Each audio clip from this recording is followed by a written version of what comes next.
ফিলিস্তিনে যখন পৌঁছে গেছে, আল্লাহ রাব্বুল আলামিন বলেন আল্লাযী বারাকনা হাওলাহু লিনুরিয়াহু মিন আয়াতিনা ইন্নাহু হুয়াস সামিউল বাসীর। আল্লাহ পাক বলছেন আমি বাইতুল মুকাদ্দাসের চতুর্পাশে বরকত দিয়েছি। সুবহানাল্লাহ। কোথায় বরকত দিয়েছে? বাইতুল মুকাদ্দাস। আজ সেই পবিত্র জায়গা থাকতো, ঠিক কিনা? মুসলমানদের পবিত্র জায়গা রক্তাক্ত। ওআইসির কোন সাউন্ড আপনারা কি শুনতে পাচ্ছেন? জাতিসংঘের কোন ভূমিকা আপনারা দেখতে পাচ্ছেন না। এই ওআইসি কি জন্য গঠন হয়েছিল? এই আপনার ফিলিস্তিনকে রক্ষা করার জন্য এই ওআইসি গঠন হয়েছিল। ওআইসির ইতিহাস দেখুন, এটা একমাত্র উদ্দেশ্য ছিল এই ইসরায়েল থেকে, ইহুদির আগ্রাসন থেকে মসজিদ আকসাকে রক্ষা করাই ছিল একমাত্র উদ্দেশ্য।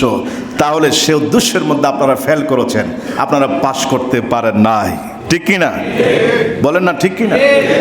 আজ মুসলমান দ্বিধা বিভক্ত হয়ে গেছে, সেই সুযোগটা গ্রহণ করেছে এই ইহুদি নাসারা কাফের বেঈমানেরা, ঠিক কিনা ভাইরা আমার? কিন্তু সেই ফিলিস্তিনে এখনো পর্যন্ত প্রতি মুহূর্তে ঘন্টায় তাদেরকে মারা হচ্ছে।